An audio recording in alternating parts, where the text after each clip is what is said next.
अस्सलाम वालेकुम। आज हम एडोब फोटोशॉप की क्लास 5 के साथ हाजिर हैं, जिसमें आज हम लेयर्स के बारे में पढ़ेंगे।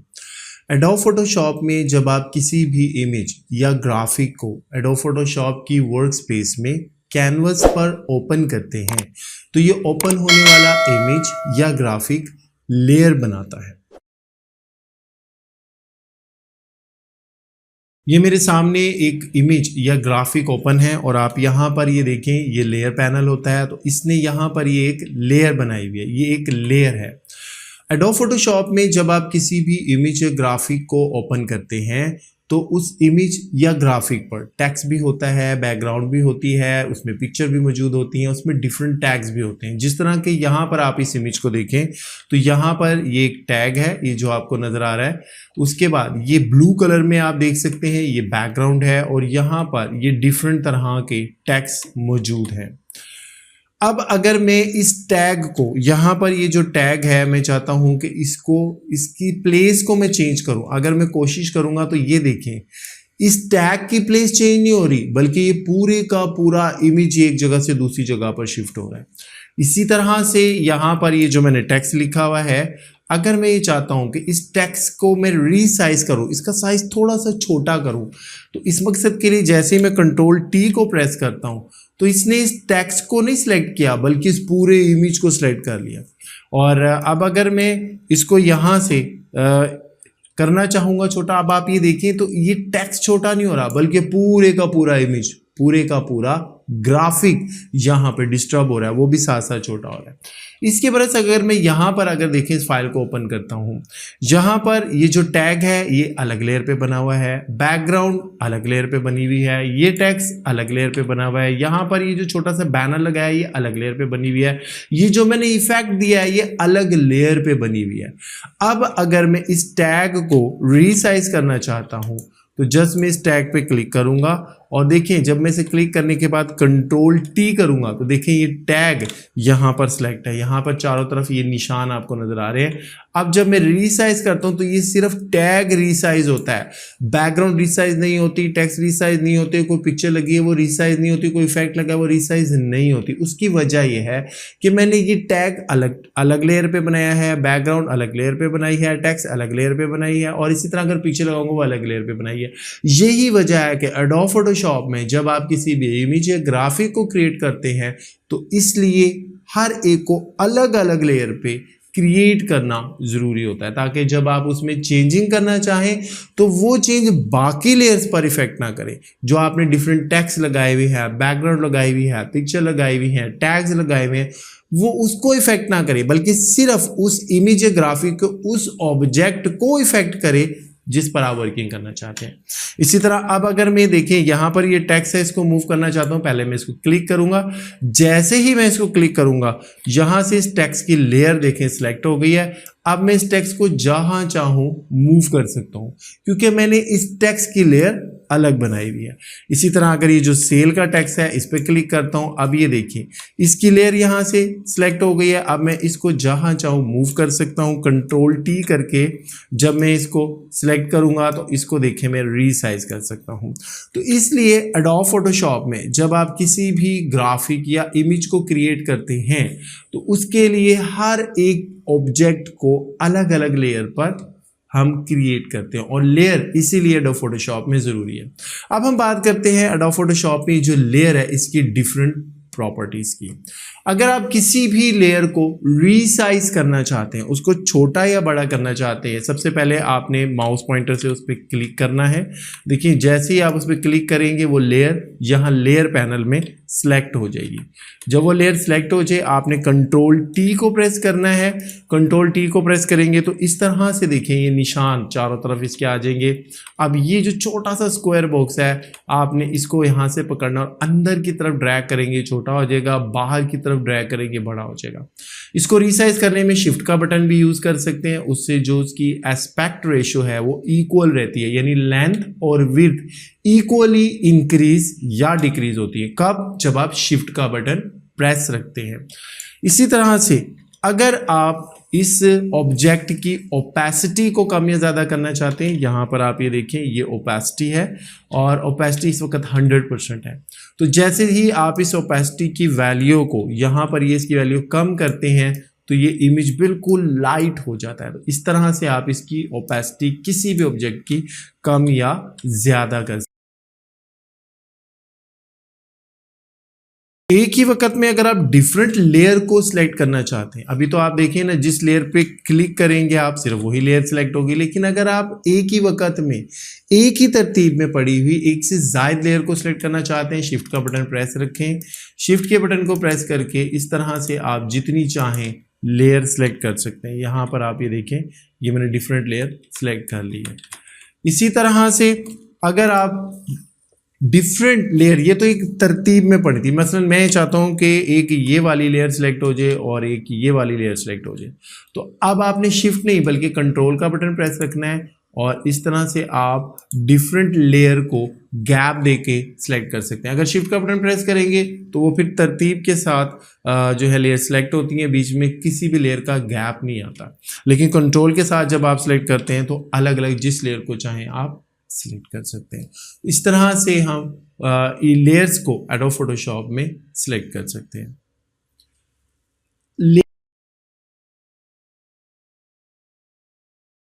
लेयर्स को मर्ज करना, जब आप एक फाइनल इमेज क्रिएट कर लेते हैं, इमेज जब आपका फाइनल हो गया और ये देखें यहाँ पर ये डिफरेंट लेयर्स की फॉर्म में बना है। अब मैं चाहता हूँ कि ये सारी जो लेयर है ये एक लेयर की फॉर्म में हो जाए। जैसे यहाँ पे ये मैंने 3 लेयर को सिलेक्ट किया और तीनों लेयर को मैं एक लेयर बनाना चाहता हूँ, तो कीबोर्ड से कंट्रोल ई, पहले उन तमाम लेयर को सिलेक्ट कर लें, सिलेक्ट करने के बाद कीबोर्ड से कंट्रोल ई, देखिएगा जैसे ही मैं कंट्रोल ई को प्रेस करता हूँ वो सारी एक लेयर बन गई।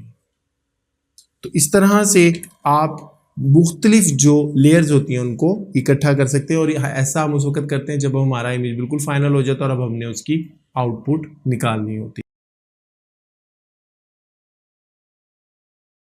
अगर आप किसी भी लेयर को बड़ा करके देखना चाहते हैं, जैसे कि यहाँ पर आप ये देखें कि ये यहाँ पर ऑफ लिखा हुआ है, अब मैं इसको बड़ा करके देखना चाहता हूँ, पहले इस लेयर को सिलेक्ट करूँगा। जब ये लेयर देखिए यहाँ पर लेयर पैनल में सिलेक्ट हो जाएगी, ऑल्ट का बटन मैंने कीबोर्ड से प्रेस करना है और इस पर क्लिक कर देना है। तो अब आप ये देखें कि ये बड़ा रीसाइज हो गया और ये सिलेक्ट हो गया। अगर आप इसके साइज़ को थोड़ा छोटा करना चाहते हैं तो कंट्रोल के साथ माइनस का बटन दबाएंगे तो ये देखिए ये छोटा होता चला जाएगा, और अगर प्लस का बटन दबाएंगे तो ये जूम इन होता जाएगा। तो जूम इन और जूम आउट करने के लिए हम कंट्रोल के साथ प्लस और माइनस का बटन प्रेस करेंगे। माइनस करने से जूम आउट होगा यानी छोटा होता जाएगा, और अगर प्लस का बटन कंट्रोल के साथ प्रेस करेंगे तो जूम इन यानी बड़ा होता जाएगा। ये देखें, ये मैं कंट्रोल के साथ माइनस प्रेस कर रहा हूँ और ये कंट्रोल के साथ प्लस प्रेस कर रहा हूँ। तो इस तरह जो है आप किसी भी इमेज को बड़ा करके देख सकते हैं। उसके बाद अगर हम यहाँ से किसी भी इमेज को, ये जो मैंने इमेज बनाया हुआ है इसकी किसी भी लेयर या किसी भी ऑब्जेक्ट को मैं ख़त्म करना चाहता हूँ, यानी मैं चाहता हूँ कि वो मेरे लेयर का तो हिस्सा रहे लेकिन इमेज में ना शो हो। जैसे कि मैं इस टैग की बात करता हूँ, तो टैग यहाँ पे जो मेरी इस प्रोग्राम का जो मैंने फाइल बनाई है इसका हिस्सा तो रहे लेकिन इस इमेज में शो ना हो।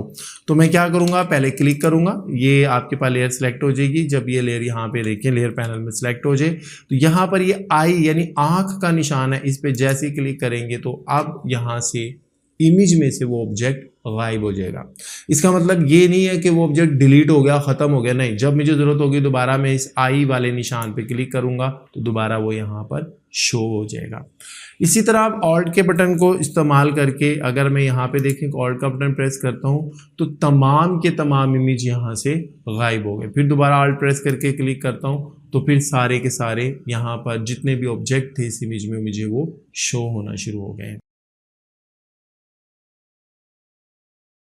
अगर आप किसी भी लेयर को डुप्लीकेट करना चाहते हैं यानी उसकी एक और कॉपी तैयार करना चाहते हैं, लेयर सेलेक्ट करें और कंट्रोल जे को प्रेस करेंगे तो अब आप ये देखेंगे उसकी एक और कॉपी रेडी हो गई। इस तरह आप कंट्रोल जे प्रेस करते जाएं, जितनी चाहें आप उसकी कॉपी रेडी कर सकते हैं। डुप्लीकेट मजीद उस लेयर को बना सकते हैं। अगर आप किसी भी लेयर को डिलीट करना चाहते हैं तो सिंपली उस लेयर को सिलेक्ट करें, डिलीट का बटन प्रेस कर दें, वो डिलीट हो जाएगी। या आप उस लेयर को यहाँ से देखें, पहले सेलेक्ट कर लें और उसके बाद आप ड्रैग करें। ड्रैग करने के बाद ये डस्ट पैन है, इस पे लाके जब आप ड्रॉप करेंगे तो वो यहाँ से वो लेयर ख़त्म हो जाएगी। तो इस तरह से आप लेयर को डिलीट कर सकते हैं।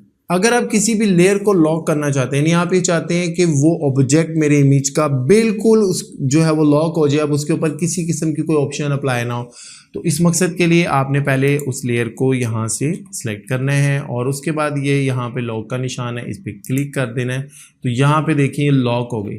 अब आप इस लेयर को मूव नहीं कर सकते, रीनेम नहीं कर सकते, ब्लेंडिंग ऑप्शन नहीं दे सकते, कोई टूल अप्लाई नहीं कर सकते।